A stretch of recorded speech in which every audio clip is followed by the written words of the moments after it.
Hey, what's going on? It's Bill Burr, and it's time for the Monday Morning Podcast for Monday, May 11th, 2020. What's going on? How are ya? How's it going?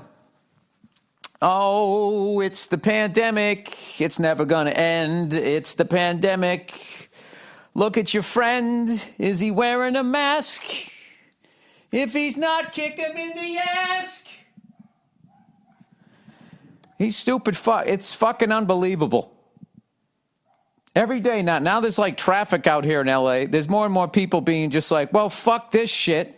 And everybody's just going out. It's this whole fucking thing should have been over in a month if everybody did what the fuck they told them to do. But nope, everybody has to get in their ego. Masks don't apply to me. This is all a big fucking scam to bring down Trump. I don't understand it. I don't fucking. They had out in Pasadena a bunch of young, stupid fucking kids had a big party out there, and some fucking party goer was coughing, going, "What if I have it?" And the douche did. So now they got a new bunch of breakouts out there. Just fucking idiots. And I don't know how come they don't go to jail? How come they don't get arrested? How come they don't get fucking sent? We need to create Corona Island. COVID-19 Island. And if you get this shit past a certain fucking day, then you're just a douche walking around without a mask. Take you out of the fucking pub. There's no solution. There's no solution.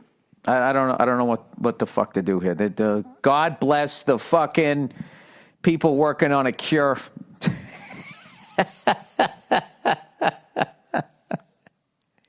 I yelled at my first person.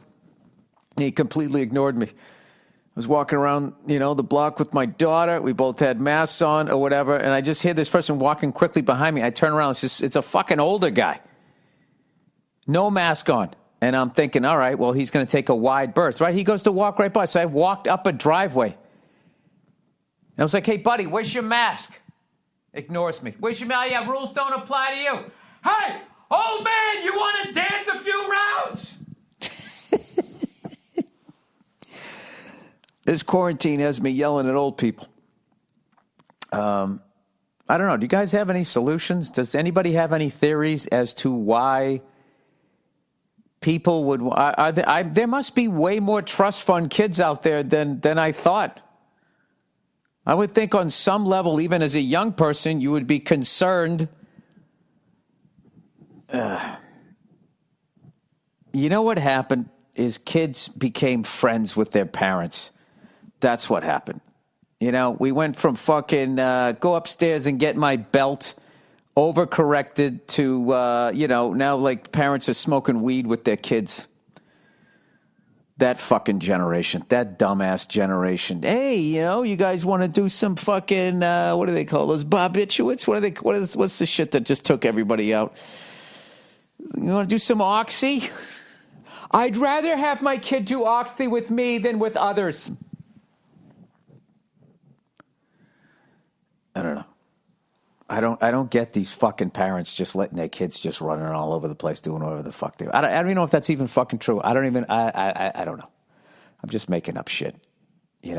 I'm just making up shit, playing drums, podcasting, Zooming, losing my mind like everybody else, and watching a bunch of shit on old football. So let's talk about old football as the selfish cunts, maybe even some selfish cunts listening to this podcast who are like, this is all created by the government for a fucking police state. Whatever the fuck they're saying. Who gives a fuck? I'm actually starting to hope that this thing morphs into a deadly virus and all these fucking douches walking out there who think they're too fucking good to follow the fucking rules, who won't be team players, all get fucking taken out. That's what I would love. One of those, like a fucking Australian snake, the old 12-step drop thing. Yeah, that's what it is. See, I was all with this. We're all into this together, yada, yada, yada. Now I'm just like, you know what? I hope these fucking cunts die. Every fucking one of you cunts out there sunbathing, having birthday parties and all of that shit. I hope you all fucking die. How about that? There you go. What, somebody else is going to have to lose their fucking home in the next fucking couple of months? because you want to go out and do fucking jazzercise in a park. It's ridiculous. And that fucking dope Donald Trump, why doesn't he bring that up? He's so fucking stupid. He's so busy saying what a great fucking job he did. There's nothing to apologize for. It caught everybody. Everybody's fucking country was fucked. All right? So fuck all the liberals coming at you saying all that shit. You got to go after these cunts not wearing their fucking masks. Bunch of fucking babies. I don't know. My opinion on fucking humanity, I really need to fix it here because I try to act like most people are cool, which I still think they are. But I'm telling you, the amount of dopes, when we somehow come out of this fucking thing, the amount of fucking dopes who are living week to week, and I'm not talking about broke people, poor people, racism, sexism, and all that shit that prevents people from moving ahead. I'm not talking about that shit. I'm talking about perfectly good white people, okay, who can walk into any office, ask fucking directions to where the fucking job interview is, and at least be heard. Okay? You fucking dopes who are making enough money where you can actually save some. So the next time some shit like this happens, you're not sitting there with your pockets turned inside out after 8 fucking days. The amount of you who are going to continue to buy the next flat screen TV, fucking iPad, and all of that shit, I really hope you don't. I really hope you don't. Well, Bill, what am I going to look at during the pandemic? Great point! I don't have any answers, people. I just stay inside for a fucking month. Jesus, this is like watching an addict trying to get sober. It starts tomorrow. And your whole fucking life goes by. Anyway, so I've been reading a bunch of shit on old school football, right? And where the hell am I here? So I was watching. Is this the wrong one? That is the wrong one. I got all of this fucking shit that I looked up. There it is. Okay. I was looking. I was watching some old Floyd Little, number 44 in your program, from the Denver Broncos. I always loved his name. When I first got into football, I used to check out books on football from the library. My parents would be like, go get a book. Smarten up, right? And then I would come out with a book about the fucking 1971 Washington Redskins.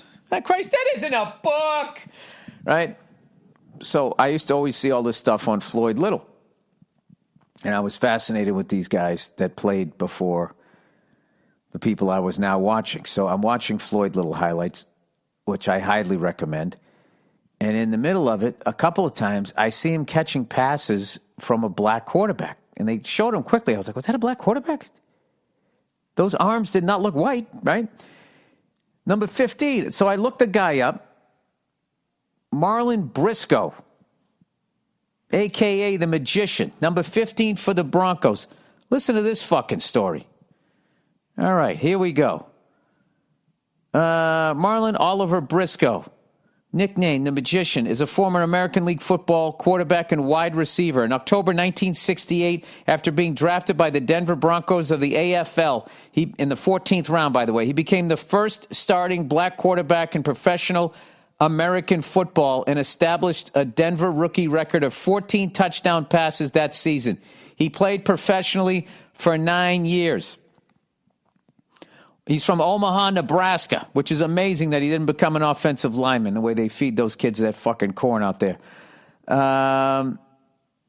He went to the University of Nebraska at Omaha. Okay, now check this shit out. You're like, okay, so his rookie, he set a record of 14 touchdown passes that season, and he played professionally for 9 years. Well, how come you don't know about him, Bill? This is why. Briscoe was a 5'10", 177 pounds when the AFL Broncos drafted him in the 14th round of the 1968 draft at 22 years of age. The Broncos intended to convert Briscoe to cornerback, but Briscoe had negotiated for a chance to compete for the quarterback position. Tell me this isn't a Denzel movie. Let me tell you something, Marlon. I know you're a quarterback, but the guy would have to have a Southern accent because he's racist. That's how white people handle white racism. Was we just make it act like it's all down south. Marlon, I'm thinking you play on the other. Instead of throwing the ball, maybe you try to knock it down with your jumping ability. On September 29th, 1968, after starter Steve Tensey suffered a broken collarbone. He must have been on a dirt bike. And backup Joe DeVito was spotty. Head coach Lou Saban summoned Briscoe from the sideline in the fourth quarter against the Boston Patriots to give him a try. Briscoe's first play was a 22-yard completion. On his second series, he orchestrated an 80-yard touchdown drive. He completed a 21-yard pass and ran for 38 more himself, carrying it the last 12 yards for the score. I mean, tell me that right there wasn't a glimpse into the future of the quarterback position. A week later, on October 6th, he became the first starting African-American quarterback in the AFL. Briscoe threw 14 touchdown passes that year in just 5 starts, including 4 on November 29th against Buffalo. Both are still Bronco rookie records. He threw for 335 fucking yards in that game, a rookie record that stood until John Elway broke it in 1983. I bet they didn't try to make him a cornerback. You can knock it down with your teeth, Johnny. And one of only 3 300-plus yard rookie games in franchise history. He completed 41.5% of his passes and averaged 7.1 yards per attempt, and his 17.1 yards per completion led the American Football League and ranks 18th all-time. He also ran for 308 yards and 3 touchdowns. Okay, so you would think that this would at least get him an opportunity to compete the next year for the quarterback job. Now, here comes page 20 of the script. Before the 1969 season started, Briscoe, still determined to play quarterback, like he hasn't proved that he should be in consideration, discovered that head coach Saban instead intended to use Pete Liske, or Lisk, L-I-S-K-E, as the starter. So he asked to be released. He went to the AFL's Buffalo Bills, where he was turned into a receiver. Since the Bills already had superstar Jack Kemp, former Pro Bowler Tom Flores, and Super Bowl head coach of the Oakland Raiders later on, and LA Raiders, and James Harris, another black quarterback with a more prototypical 6'4", 210-pound frame, Briscoe never played quarterback again. He's like the Black Doug Flutie. This is ridiculous. The guy's a winner. But he enjoyed a splendid career. He led Buffalo in touchdown catches each of his 3 seasons there, and in receptions twice. In 1970, he was in the top 2 in receptions and receiving yards and became an All-Pro. Isn't that amazing? Then retirement legacy. He was a successful businessman. Got involved in, the Coke 80s, became addicted, but recovered. I mean, it's a fucking movie.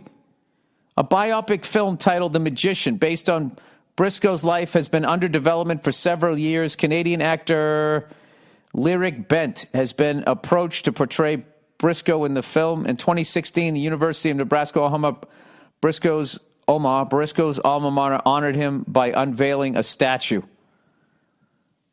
Unreal. Isn't that interesting? Here's something else that I found interesting. When I bought some old football cards from 1969, and I was going through them, and lo and behold, the first fucking 20. The first is card number 1 is Leroy Kelly, number 44 in your program. He's the guy who had to take over after Jim Brown. He was drafted with Jim Brown had 2 years left. I guess people probably didn't know he had 2 years left. And this guy just took over like a fucking champ, running for 1,000 yards almost every damn year, 3 years in a row. But I guess the Browns made a couple of bad trades that was it the Giants that fucked up their defense? Both the Browns and the Giants made some bad trades that led to the 1970s where they both stunk. Giants turned it around because they had Parcells with Bill Belichick, and the Browns did not. But then the Browns got Bill Belichick as a head coach with Nick Saban on that coaching staff, and they decided to fire both of them. So there you go. Anyways, next guy, Jim Cadile. All I can say about that guy is he blocked for Gale Sayers. Eric Barnes, one of the great cornerbacks. I didn't know anything about him. Willie Richardson, poor guy, played for the Colts his whole career. The year he lost to the Jets in the Super Bowl. The year he leaves and goes to the Dolphins, the Colts beat the Cowboys in Super Bowl V, and then he was with the Dolphins, and then he came back to the Colts, and when the fucking Dolphins won it the year he left. Bullet Bob Hayes, Bob Jeter. I was like, is that Derek Jeter's dad? I'm like, no, he's too fucking old. Turns out he was one half of the greatest cornerbacks for the Green Bay Packers that won an unprecedented 3 titles in a row, 65, 66, and 67 NFL titles. Bob Jeter on one side, Herb Adderley on the other side. Then the first Patriot I see, Jim Colclough. Never heard of the guy. He was part of the Patriots all-decade team of the 1960s, led them in receivings. Also was part owner of Bachelor's 3 in New York City with the Boston Bruins' Derek Sanderson and the New York Jets' Broadway Joe. It was on the Upper East Side. It was a fucking bar. It attracted athletes, celebrities, and mobsters. So Pete Rozelle had to step in and tell them to shut it down because they couldn't be rubbing elbows with the mobsters because they thought they'd start throwing some games. Now, if you're into conspiracy theory, they say that the fucking mobsters were already in bed with the Colts or some shit, and they threw Super Bowl III, or it was fixed so the NFL could merge with the AFL. Who knew? I'm just going to do the first 10 cards. All right? Then one of the toughest guys to ever play, according to Hank Stram. I swear to God, his first name is Cheryl, with an S. Cheryl Hedrick. Guy refused to wear hip pads. There's all kinds of stories of, like, bones sticking out and him just fucking popping his fingers back in. Never missed a snap. One of the toughest guys ever. And his name is Cheryl. Which then brings me to Jim Dunaway of the Buffalo Bills. Now, these next 2 cards are kind of tragic. Jim Dunaway. Now, this is what I find amazing. Is that in the AFC East, you have 2 football teams that had 2 players that allegedly committed murder. 2 on the Patriots, 2 on the Buffalo Bills. And this is the interesting thing. Both the players on the Patriots got convicted. Aaron Hernandez, that everybody knows, and then there's another guy, Eric Naposki, who was an imposing force on the football field playing for the New England Patriots. He wasn't. He came up for a cup of coffee. He was there in 88 and 89 when I had season tickets. Eric Naposki had a successful career. He played 2 years in the NFL and he was gone. On May 21st, but that's more than most people do, 2009, Eric's life changed for the worse when he was charged with a murder that took place in December of 1994. Naposki was charged with killing Nanette Johnson's boyfriend, Bill McLaughlin, so that Johnson could collect McLaughlin's life insurance policy. Naposki was convicted of the crime and sentenced to life in prison without parole. And there's a crazy twist. So was the girlfriend. Usually doesn't happen. Now, the Buffalo Bills. Now, if you're an NFL player and you feel like committing murder, but you don't want to go to jail, you want to play for the Buffalo Bills. I don't know what kind of lawyers they have. I don't know what the deal is here. But O.J. Simpson, we all know, got away with it. And then there's Jim Dunaway. Jim Dunaway, once again, another guy who everybody thinks did it, was acquitted, and then his own children sued him in a civil suit, which he lost. It's amazing. So, ladies, you know what I mean? You don't want to marry a Buffalo Bill, okay? Because they're going to kill you, and they're going to get away with it. They might lose some money, though, if that makes you feel better. So look up that story. His wife was found in a pool. She drowned, but they could tell that she had I'm going to spare the details. She had bodily injuries that they determined happened before she was placed in the pool and then drowned. And then right after that, because I look up to see if these people are still alive, there's this guy, Bill Munson, who played quarterback forever in the NFL. He just kept getting relegated to he backed up like Roman Gabriel with the Rams or something like that. And then when he got to the Lions, who the hell was their quarterback? Landry, I think. He was behind him. Anyways, he played for a long time, though. He played like 14, 15 years. And unfortunately, he went out, had a couple of drinks, came home, fell into his pool, and that was it. All right, so there you go. That's what I learned. And I just watched a whole bunch of the football highlights, and I got myself a nice bunch of football cards from 1969, and I'm going through them. And I just look the guys up. I do it on Wikipedia and on the Football Reference. Just because these football cards, I really like them, but what I don't like is they don't have their career stats, which is what I used to love when I was a kid. And this is what I used to look at instead of doing my multiplication tables and learning how to spell and all of that shit. I had great study habits. I just was not studying anything I was supposed to be learning. Yeah, and I remember I was convinced I was going to be a sports announcer. Because I had that, that little electric game, the vibrating game. This is before video games. They had this little thing, and you just put these guys. It was so weird. And then they had this one was supposed to be the quarterback where it threw like a magnetic football that was supposed to, the whole fucking thing didn't work. And you just would set the players up and they would vibrate and move, and it just didn't work. And after a while, what you did was you just never plugged it in again. It was like a griddle, except it vibrated, right? So what you just end up doing is not using it, and you just play with the players like you would Army guys and invent games. So I would always have the Patriots win. And it was all the Patriots from when I was a kid. There was like Mac Harron and Jim Plunkett, and it had all those numbers on there. John Hanna. And I imagine, Darryl Stingley and some of those other guys we had from back then. Darryl Stingley, rest in peace. And then the other team, I don't know if it was I don't know what team they were supposed to be, because it was weird with the licensing back then. I want to say it was the Giants. How funny is that? Our big nemesis during the Brady years, which I can't believe is now in the past tense. It looked like them. Maybe it was them or it was the Bears. I don't know. But I had names for all of them that I had just made up. I remember one guy was Billy Jackson. He was the toughest guy to get down, and he would always go ahead, and then I would have the Patriots win. I mean, this is what the fuck you did. You had nothing, And at that, my parents thought I was spoiled because they grew up, they had like fucking slingshots and fucking Tom Sawyer shit.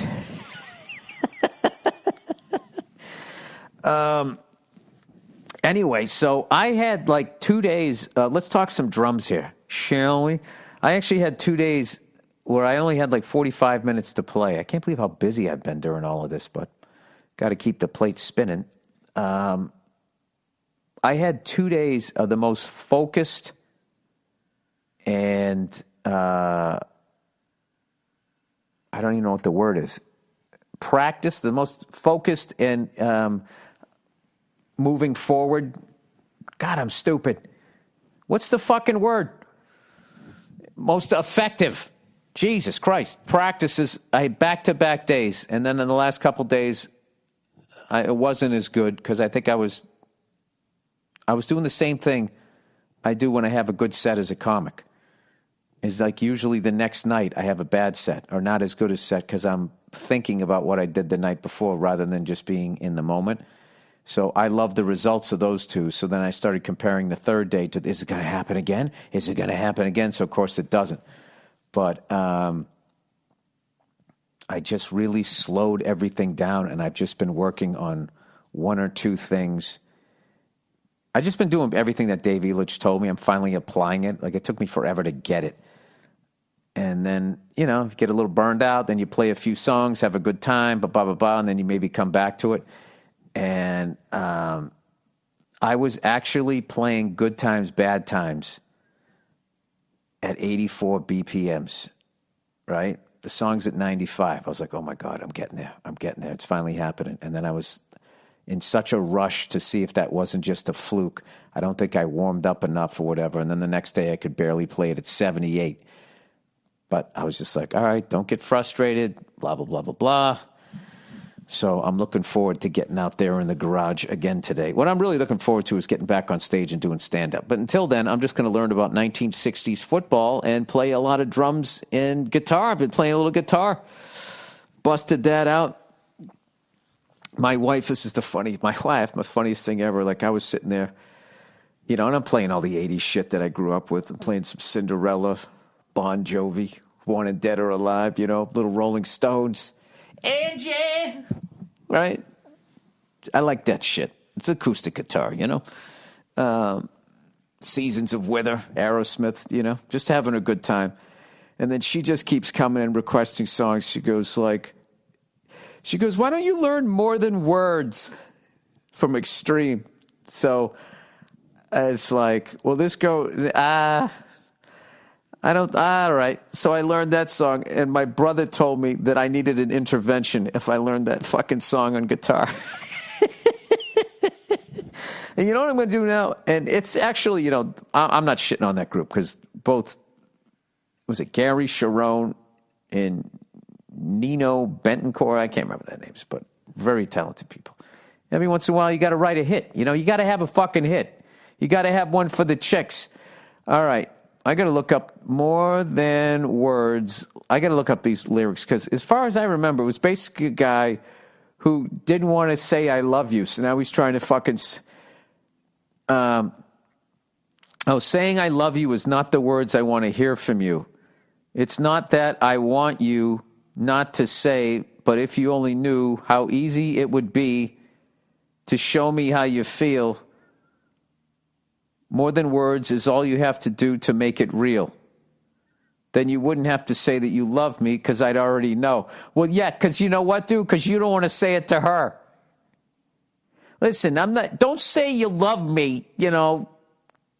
You can show it to me, and that'll mean more, and I'll do the same to you. And I love that the chicks bought it. What would you do if my heart was torn in two? More than words to show you feel that your love for me is real. What would you say if I took those words away? Then you couldn't make things new just by saying I love you. Either way, maybe he's totally fucking insecure. More than words, la-di-da, da-di-da, dee-day-day-da.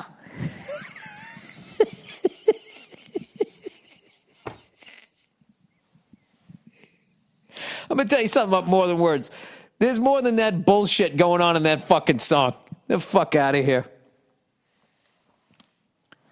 Or maybe he realizes that he's in love with a douche. And then she does ridiculous things. Anything from just being selfish to fucking around on him. And then, but honey, I love you. Love you. Sorry, love you.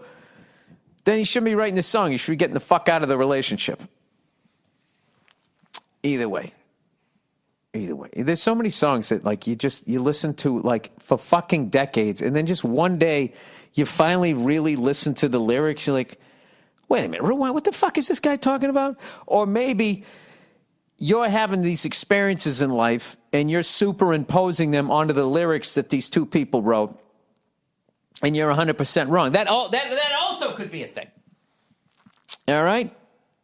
Okay. It's time to do More Than Words. Boop, boop, boop.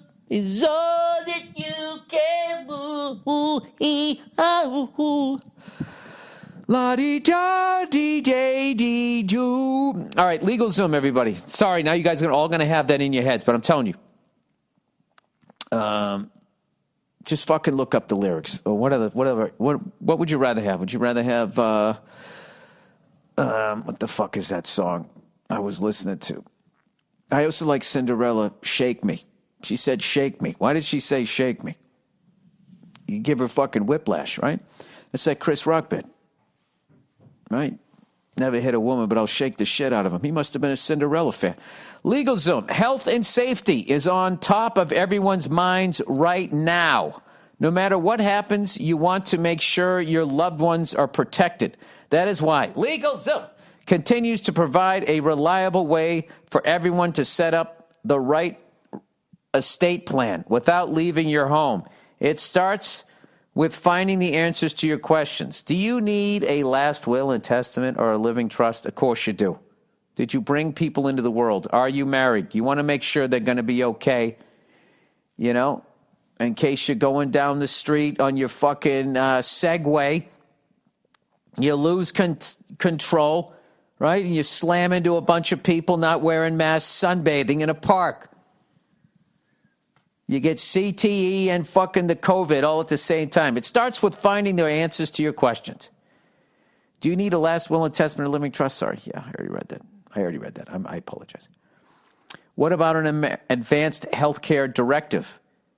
And what's a power of attorney? Thankfully, you don't have to figure everything out on your own. LegalZoom's online resources make it easier to get started if you need to speak to an attorney.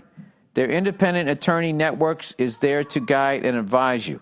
LegalZoom isn't a law firm, so you won't have to worry about expensive billable hours adding up. Take an important step for your family today. Go to LegalZoom.com to get started on a last will, living trust, and more. Guys, I got to tell you this. If you haven't done that, if you're married, if you have a wife, you got kids and all of that type of stuff, I kind of fought it because, I don't know, something about guys dealing with their mortality. It's the greatest feeling afterwards when that's done. When it's done. You know, unless you're married to a psycho and she's the beneficiary. Then, you know, you got to start making all your own meals. Or find out how you can speak to an attorney for advice on the right estate plan. LegalZoom, where life meets legal. All right. Oh, look who's here. Do. Me undies. You don't really like that chick. Do. Me undies. You were thinking with your dick. Now you have to write a cheesy song. You got to sing it for the rest of your career. It's going to seem long when you say those fucking words. La-di-da-di-da-bi-doo-bi-doo. Fucking me undies. At least your balls will feel nice and soft. There's this weird thing that I have about people that write hit music where I feel bad for them if they only have one. Because then they got to sing that fucking song every goddamn show.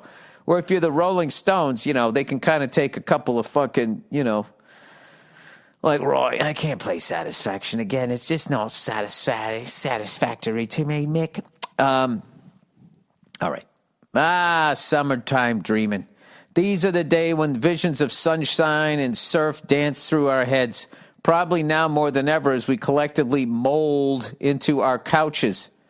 But that's not it. That's not what's happening. That's not what's happening. You got at least 15 fucking % of the population is acting like it's not even going on. All right, and they need to be taken out. But we got to keep the dream alive. MeUndies is committed to the cause by keeping you in a constant stream of uninterrupted, dream-inducing undie comfort. How do you reach this uninterrupted state of comfort, you ask? With a membership from MeUndies. As your undie collection grows, your laundry time lessens, and adulting gets that much easier? What is adulting? ADULTING? That's a word? Plus, a membership comes with site-wide savings, early access, and free shipping. Oh, and 0 reasons to leave your house. Just grab these new undies off the porch and get right back onto that summertime dreaming. The undies are made from micromodal, an irresistible, soft, sustainable fabric that encases your nether regions in a cloud of comfort. It's magically made from trees. Another reason to give them a hug. MeUndies are offered in a range of sizes, from extra small to 4XL. All right? Oh, yeah. Look at that. All the way up to porn star. Baby dick up to fucking porn star. MeUndies has a great offer from my listeners. For any time first purchasers, you can get 15% off and free shipping.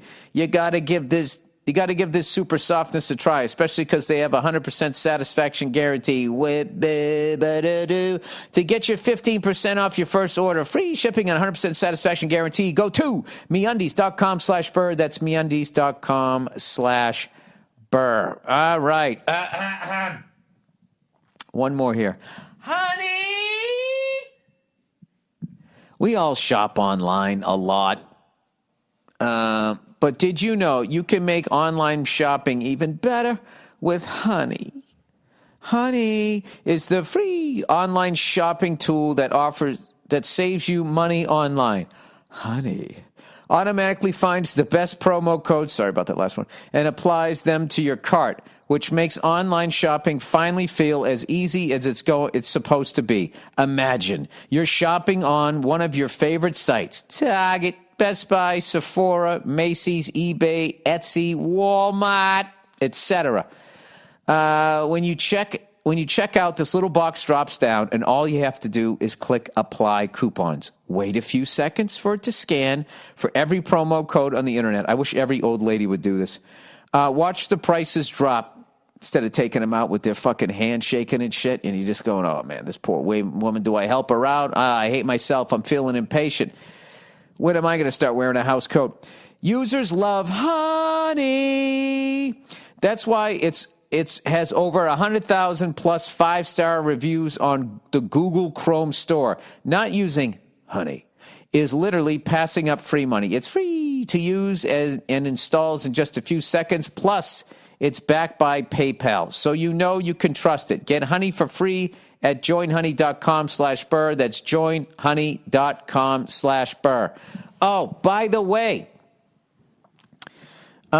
see the season 4 trailer for F is for Family.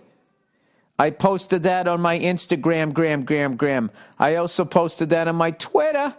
And also, this week I also posted the trailer for The King of Staten Island, the Pete Davidson, Marissa Tomei, Steve Buscemi, directed by Judd Apatow movie. So I talked myself into a corner there. That is going to be coming out on June 12th. Guess what? They both come out June 12th. You can have an overdose of freckles on June 12th. And here's the deal.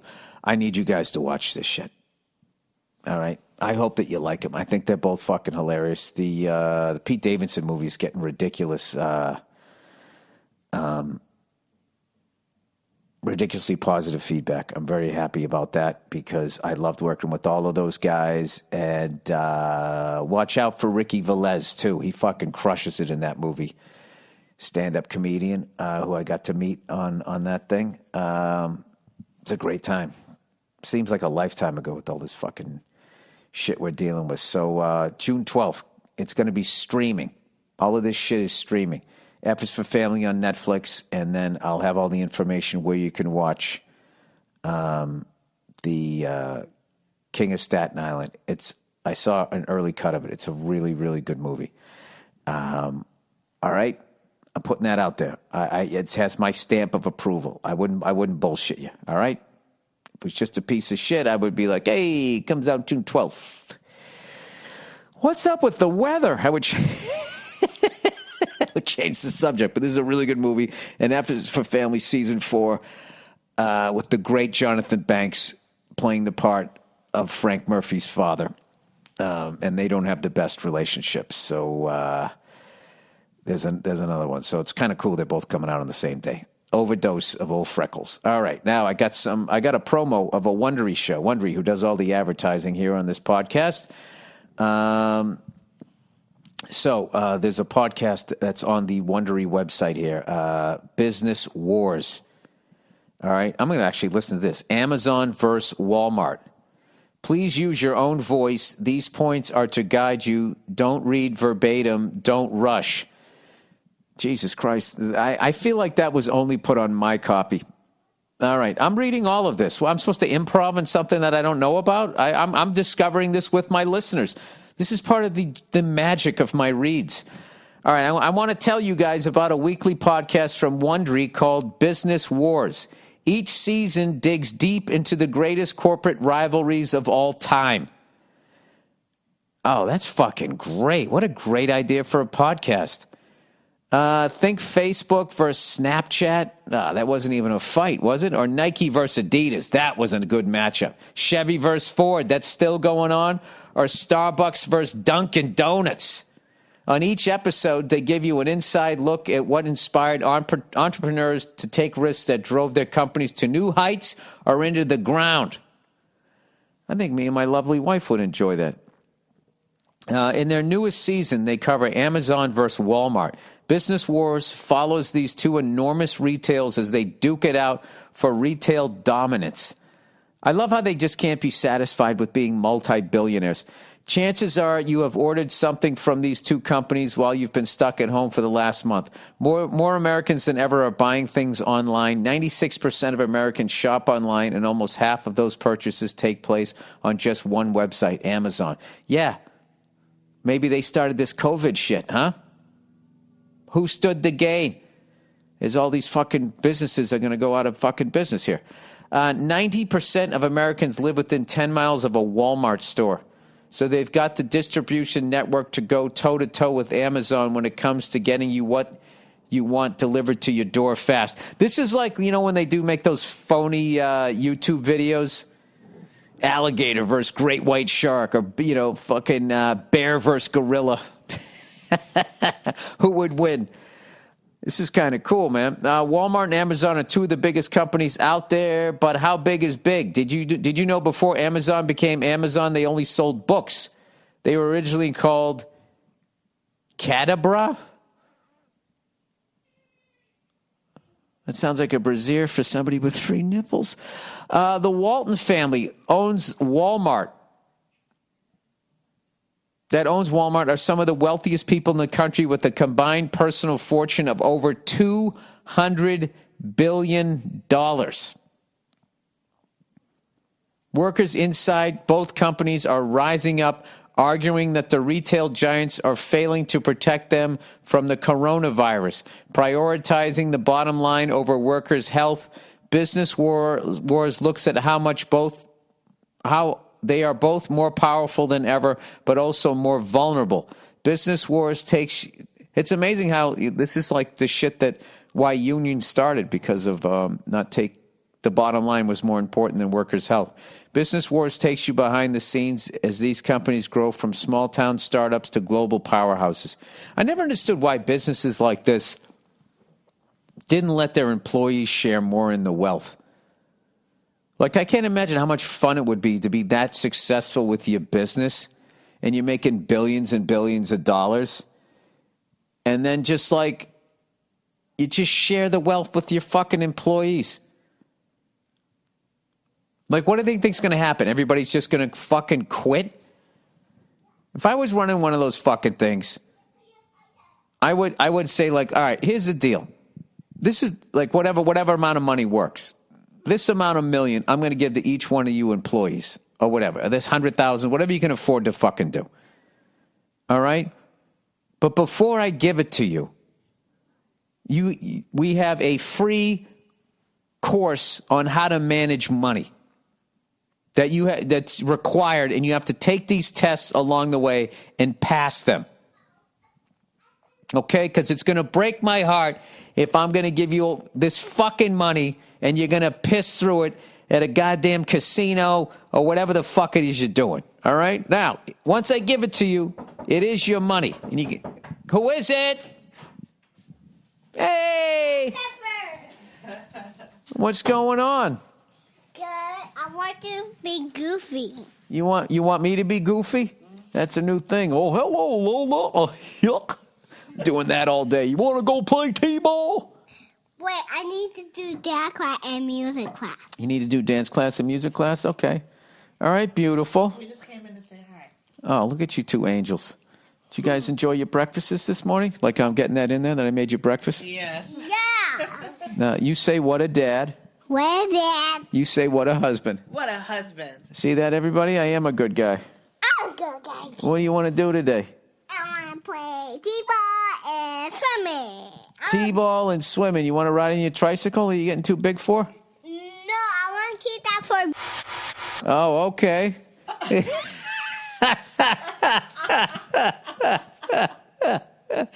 Well, we were wondering when we were going to announce that we were expecting a son. You just blew the You just let the whole cat out of the bag. Yeah. We should have known. Yeah, well, I taught my kid everything other than how to keep her mouth shut. You got breakfast. Well, everybody. There you go. Surprise. Surprise. If I seemed a little on edge, it's because my wife is like 8.5 months pregnant. Woo. All right. All right. Well, there you go.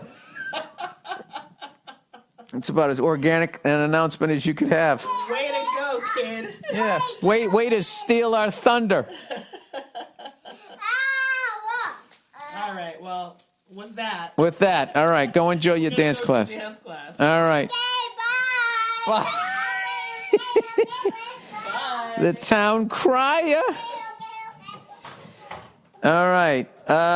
Business Wars takes you behind the scenes as the companies grow from small town startups to global powerhouses. Oh, what I would say was I would send everybody into what do you call it?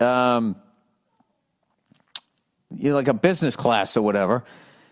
And then I would have a clear conscience afterwards. You passed the test. You learned about money. You know how to handle it. And then if you fuck up your money, that's on you. I don't understand why they do what they do to people. Like, I just don't get treating employees like shit and having them drive all night long and they're slamming into people. Like, I mean, who wasn't that? That's what happened to Tracy Morgan and all of those guys. It's a driver from one of those companies, fucking driving all fucking night long, trying to make a deadline or some shit, right? Isn't that what happened? Allegedly, I don't know. I don't want to get sued here. Anyways, Business Wars is hosted by David Brown, who brought you We Crashed. The outcome of these battles shape what we buy and how we live. Subscribe to Business Wars on Apple Podcasts, Spotify, or listen ad-free on Wondery Plus. All right. Oh, no. Wow, the first fucking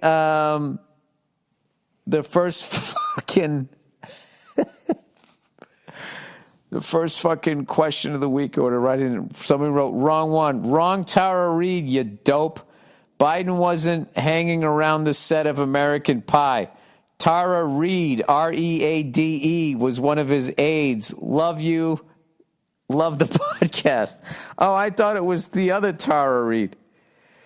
I was wondering what the fuck he was. No, actually, I wasn't. It made sense to me. He's a powerful guy. All right. 2,000 years ago, Plato burned comedians and painters alike. Dear Bill Burristall, I just finished listening to the Monday morning podcast of you and a couple of painters going at each other's throats. After listening to the podcast, I took my 20-minute work break and continued my reading of The Republic by Plato. Oh, is that what you do during your fucking break? You see what we got a scholar here. There was no reason to let me know that this is what you were doing. Okay, let's give you the praise. Wow. With everybody glued to their laptops and their iPads and the flat screens, it's really great to see that somebody is using their 20-minute break to not only read a book, to be reading on the Republic of Plato. And that's Plato. Not the shit that you fucking, if you leave the cap off, it dries out and the game's over. It just so happens that one of the first paragraphs I read was Plato essentially shitting on both comedians and painters at the same time. Now, that right there sounds like a funny fucking dude. Albeit, in the context of this page, he is talking about poets and painters of art. But if you pretend he's injecting in this argument, it's absolutely... But if you pretend he's interjecting in this argument, it's absolutely hilarious. What are the chances I'd be listening to your podcast and be reading the passages of a 2,000-year-old book at the same time? Anyway, here is the passage in question. I tried to switch the words of poet to comedian so you can get where I'm coming from. All right, now that I made fun of this guy, this is actually really interesting. And now we may fairly take the comedian and place him by the side of the painter, for he is like him in two ways. First, inasmuch as the comedian's creations have an inferior degree of truth. Oh yeah, guilty as charged. In this, I say he is like the painter, and he is also like the painter in being concerned with an inferior part of the soul, and therefore we shall be right in refusing to admit him into a well-ordered state, because he awakens and nourishes and strengthens the feelings and impairs the reasons. This is why they never used to let actors and entertainers or whatever become politicians because they thought they could fool you. They didn't realize that that's just a public speaking trick. Make you feel your feels rather than be like, well, this guy is the host of a reality show and has had a bunch of failed businesses. Why would we want this running the country? You fucking liberal. Smash cut. One of the good ways to beat the coronavirus is to take household cleaner and inject it into your body. There's still people arguing for Trump. It's my favorite fucking... It's one of the number one reasons I wish this pandemic wasn't going, aside from fucking people living week to week, small businesses and all that good shit, is I just would be on the road and talk to Trump supporters and be like, please explain to me how you're still behind a guy who said that shit. Please. Anyways, let me continue here. As in a city, when the evil are permitted to have authority and the good are put out of the way, so in the soul of a man, as we maintain the imitative poet, a.k.a. comedian, implants an evil constitution, for he indulges the irrational nature which has no discernment of greater and less, but thinks the same thing at one time great and at another small. This guy was a fucking idiot. This guy sounds like a conservative moron trying to shut down the arts. He is I just called Plato a moron. I did. He is a manufacturer of images and is very far removed from the truth. Wow, but politicians are, if you pick I don't know what background he wanted, more of a business background. He goes, if that shit doesn't burn, I don't know what does. Much love and stay safe. No, I didn't take that personally. That kind of just sounds like modern day rhetoric. You know what? I understood what you were saying, but I got more fascinated with this halfway through as this guy, I think maybe because he thought so logically that he just thought art was like frivolous. He wasn't into metaphors or shit like that. I don't know. I don't know anything about this guy, but that just kind of came off like a conservative pamphlet from like a week ago. But I got to tell you, I mean, he's not wrong. He's not wrong. We had Jimmy Carter in there putting solar panels on the White House saying we were addicted to oil, keeping us out of the fucking Middle East. And then what happened? Then we got an actor in there next. He fucking took him down. Fucking sucked the fucking dick of the oil companies, and now here we are. Lazy Jay Cutler. And I'm not saying it's just him, because everybody else was doing that. Jimmy Carter was... When are they going to do the biopic on Jimmy Carter? When are they going to do that? There's no way to do it, because they'll just say it's just Hollywood liberalism. But that guy is seriously a you know, if every politician was like him. I don't know. It's why I like Bernie Sanders. I like that guy. I like guys like that, whether they lean right or left. I just like people that give a fuck. Because there's some Republicans out there that are actually talking about the little guy. And you know, it seems anyways that it's coming from the heart, not just telling people what they want to hear. Lazy Jay Cutler. Hey, Billy Bolshevik. Since you're a lefty, and I love it. Bolshevik? I don't know what that means. Is that fucking Slovakian for left-handed? Wanted to get your take on Jay Cutler's now ex-wife calling him lazy for not wanting to get a job. The man played in the NFL for 11 years and led the league in sacks taken in 2010 with 52. Meanwhile, his privileged wife has been nothing but a reality show star her whole life and used that to start a shitty fashion line, probably with his money. Well, that's a pretty good guess considering they don't pay those reality TV stars shit unless they're able to spin it into other stuff. Like I know Pauly D is making bank as a DJ, which makes me really happy because I fucking root for all of these people, man. I don't want to see you fucking get on one of these shows, become this person, and then they make all the money. You don't make any money. So I was very happy, like back when you used to do live shows, when I would go to Vegas or go to Atlantic City and I'd see a billboard for Pauly D, I'd be like, that's fucking cool. Good for him. Good for him. Go make a bunch of fucking money. Cutler made over $100 million when he was a player, he needs to work like you need to do, like you do with your Netflix millions. Okay, that last part was just fucking with you since I know you have a soft spot for that. You earned that dough. That's right. And I don't begrudge anybody that earned their money. You know, that's a fucking...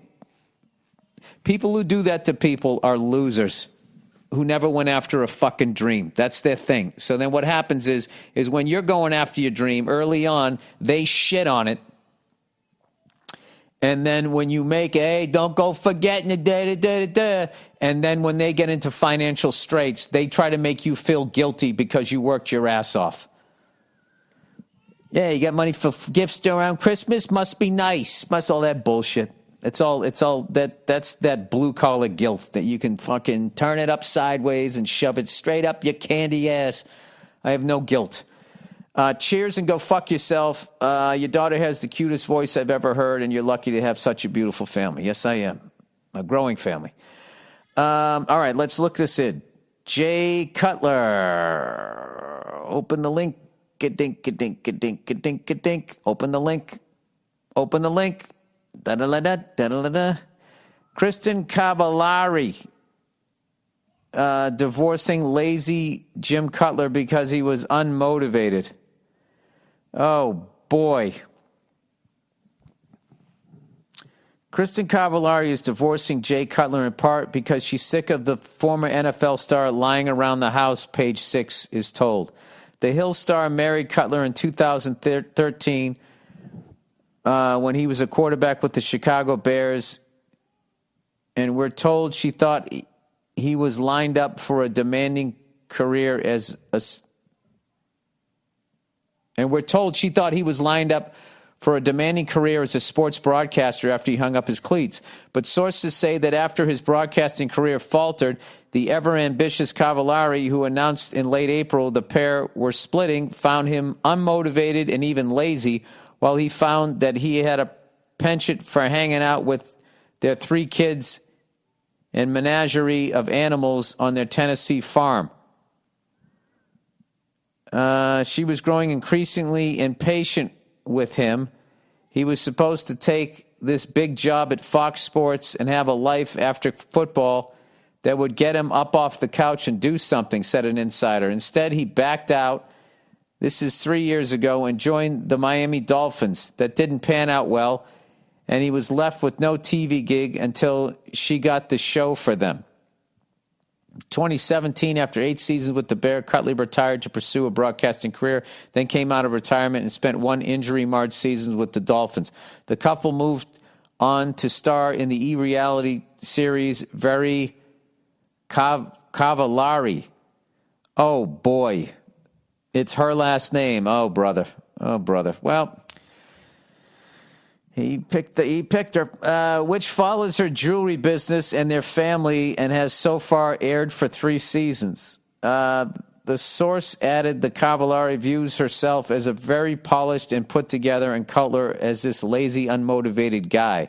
Cutler has lately been mulling another attempt at a broadcasting career, and according to their reality show, has had offers from CBS and ESPN. When she announced the breakup, Cavallari wrote on Instagram, "With great sadness, after 10 years together, we have come to a loving conclusion to get a divorce," she said. "It's just a situation of 2 people growing apart. Reps didn't get back to us." Well, I mean, if that's what she says, she's not saying lazy. I don't know what the fuck she said. I have no fucking idea. It's not like she's laying around doing nothing, though. She has a jewelry line. She's been a reality show star. She's going, and maybe it worked when they were both at work. I don't fucking know. I have no idea. But either way, that sucks when that happens, especially when there's kids involved. I mean, you know, I don't know. I'm not gonna fucking. I don't know her from Adam. I don't know him. It's a sad thing. I hope the kids are all right. There you go. Sorry. You want me to do the old gold digging whore thing? I've done that a million fucking times. All right. Advice. Quarantine breakup. I mean, there's a lot of football fans out there that would say that Jay Cutler is lazy. So I don't fucking know. I wouldn't. All right. God bless them both. I hope they come to an amicable fucking thing and they think about the kids first. All right, advice, quarantine breakup.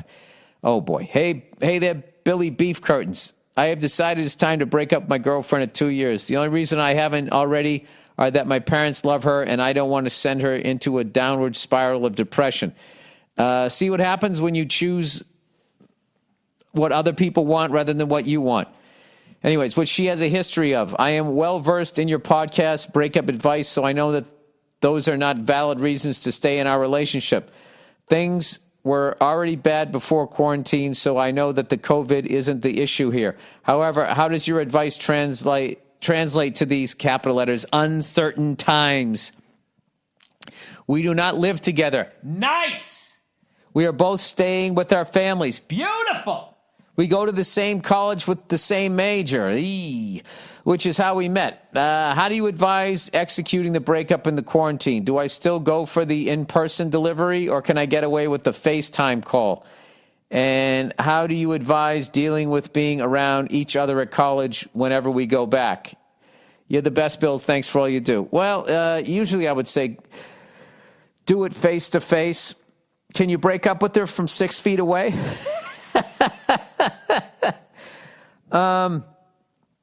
Well, wait a minute. Have you guys seen each other at all during the quarantine? Because if you have been, then I would try to do it face to face. I would just have a mask on to hide your smile when you break up with her. Kidding. Yeah, dude, just fucking do it. Just do it. Her issues are not your issues because somebody's fucking going to take it hard, or take it bad, or they're depressed. That's not your fucking problem. All right? If you really were in love and this was the right fucking person, none of this shit would be issues. But if you're not in love with them, you're just wasting their fucking time, which is the most depressing fucking thing you can do to somebody. All right? And then how do I advise dealing with being around each other at college when you go back? I would just be friendly, be pleasant. Don't get drawn back into it.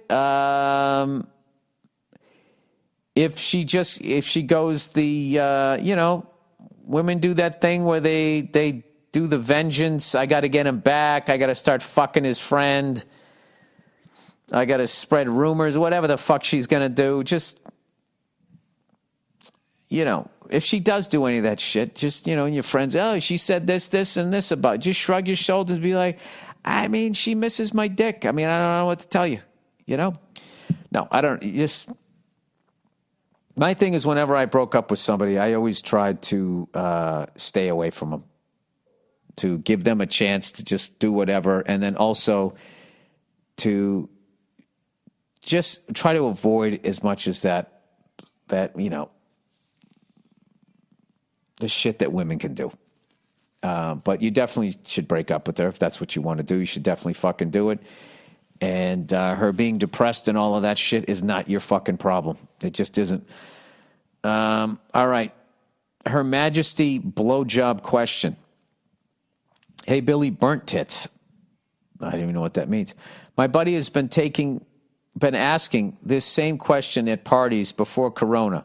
The answer always seems to be pretty evenly split and causes some lively debates. So here it is. Do you think the Queen of England, Her Majesty Queen Elizabeth, has given 50 blowjobs in her life? It can be the same dick. Just 50 blowjobs total. I said no way. Isn't it illegal to touch the Queen? Yeah, I doubt she's out there looking for a dick to gag on. Please keep ripping on painters. They're always in the fucking way on the job sites.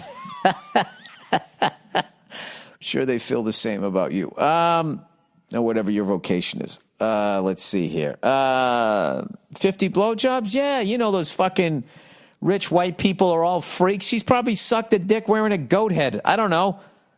Why wouldn't she? 50? She's like 130. She gave one blowjob every 9 years, she'd still be above. No, that wouldn't work. Whatever. Yeah, I think she did. I absolutely think she did. I can't even believe you're debating that. Unless her first husband died really quickly and she never got over it, never dated again. I don't know. That's a weird question. I can't believe that sparked lively debate. I'm trying to remember who the fuck she is. Is she still alive? I don't. Who gives a fuck? All right. Overrated, underrated, overrated. From a lady. She absolutely did. She's the mom of Charles, right?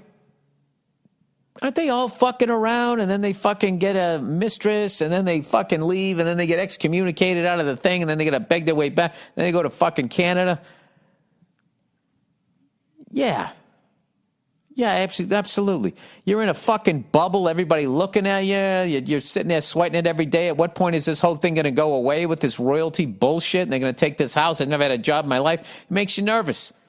Stress, sex gets rid of stress. Yeah, I bet she... north of 500 blowjobs. All right, overrated, underrated. From a lady. Hey, Billy Ballad banging baldy locks. I've been married for 14 years, and my husband and I are in our late 40s. Hands down, overrated is sleeping in the same goddamn bed with your spouse every night. After time and aging, my husband started to snore. He probably put on weight.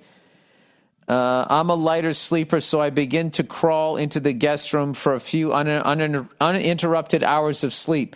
This didn't go over well at first, but the nose strips, tapping his leg with my foot or poking him didn't help with the snoring either. One night, a huge heated argument erupted. In the guest room, he stormed. We've since made up. However, we are still sleeping in separate rooms. That's great. And it's the best goddamn sleep we've both had in a long time. That's perfect. Who made this rule that spouses have to sleep side by side every night? I don't think it's in the Bible, is it? There are so many other ways to connect with your partner. Totally overrated. Enjoy every moment of quarantine with your baby girl. It goes by so fast. Thanks for listening, and go fuck yourself. I 100% agree with that. 100%. Back in my boozing days, I'd come to bed hammered, and I would snore, and my wife would go in the guest room. And I never had a problem with it. And, my wife isn't a snorer, but if I get overly tired, I can. Or if I weigh more, if I'm in the buck 80s instead of the 170s or the buck 60s, I can snore a little bit. Or if I'm overly tired. And that's a terrible thing to do to somebody. It ruins you're ruining the next day of their life. And that could be the last day, everybody. Okay, there we go. That is the podcast, everybody. God bless you. Thanks for listening. June 12th. F is for family. June 12th, the King of Staten Island. Double shot of old Freckles. All right? Don't sleep on your old NFL knowledge there. Your history, all right? I'm going to read some Plato. This guy is very interesting to me. I bet he was liberal as fuck back then. Maybe that wasn't considered conservative. I have no idea. I don't even know where was he in Greece? I got to look up Plato. I'm not going to start reading Plato. There's no way to bring up that you read Plato without somebody being like, all right, we get it. I don't like reading that old shit because it's like in English, but it's written weird, like Shakespeare. It's just like I don't even know what the fuck they're talking about. It must be the amazing day when finally you get all of that shit and you can actually sit down and read those stories. But isn't it like Romeo and Juliet? It's like a fucking chick flick, isn't it? I don't know. That's not fair. Is it? Because nothing else was done. Oh, I didn't talk about Little Richard. Little Richard. Couple of things here. Rest in peace, Little Richard. Without a doubt, one of the greatest who ever did it. And what would you say, the first rock star? I'd say Little Richard and Elvis were the first. They were like the blueprint. And I don't do that shit. Oh, you took from this guy and he took from blah, blah. Everybody takes from everybody. It's so fucking. I'm so sick of that argument that all music comes from the blues and jazz. It's just like, and what were they listening to? There wasn't any music before them. Like the ignorance of that. And not giving credit to shit morphing into other stuff, I just don't understand that. Like, that would be like me as a white person taking credit for lowriders because Henry Ford is the Delta Blues of fucking making cars. Get the fuck out of here.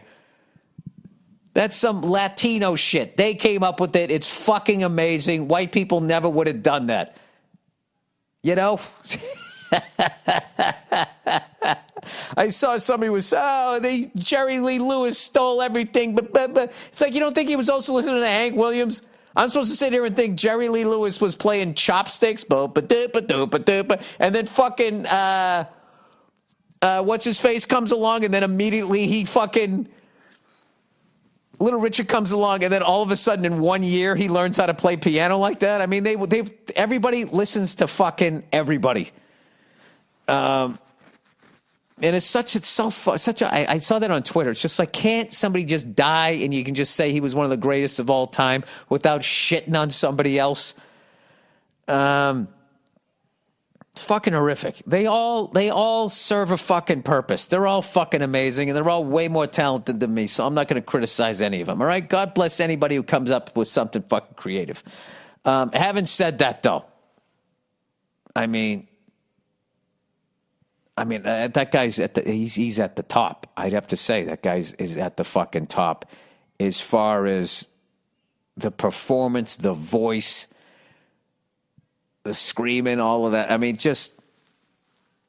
and I know that his drummer, I forget who his drummer was. I forget what song. I used to know all of this shit when I was psycho into music. There's a beginning of one of the Little Richard songs. And it's the drumming thing that's the beginning of the Led Zeppelin rock and roll. And Bonham was playing it because he was a fan. And I guess Jimmy Page came in and said, hey, what's that? And he goes, oh, it's this Little Richard thing. And I don't know why Led Zeppelin did that. They go, oh, let's just take that. And then they didn't give anybody credit. That's why they got into so much fucking trouble. Because what they did with all the blues songs is that they made them completely fucking different. But, like, you have to still say that this is a cover of that song. They eventually fucking did it, but I don't know. I don't know why they chose to do that. But anyways, plowing ahead here. Everybody fucking takes from everybody. You know? Am I nuts? Here? Why did I get involved in this fucking argument? It's just when everybody takes from everybody, but one is in control of the fucking historical narration, that's when it becomes bad. That's what I don't agree with. I don't agree with people not getting fucking credit, but I also don't agree with saying that, like, just one overcorrecting and then just saying, okay, this side just did everything and then this side didn't do shit. It's just, like I said, it's the fucking lowrider analogy. You either agree with it or you don't. I don't give a fuck. I don't know why I brought this up. It was a great podcast and I probably fucked it up here in the end. All right, go fuck yourselves. This is Pandemic Bill signing off, telling you to, if you have, I can't say what I want to say. If I can't say what I want to say here, I know there's a lot of people out there that have weapons that are not lethal, and I was going to suggest using them on a certain maskless group of the population, but I don't condone that. All right, go fuck yourselves, and I'll check in on you on Thursday. Do not do what I just suggested comedically, okay? I'm not advocating that. Bye.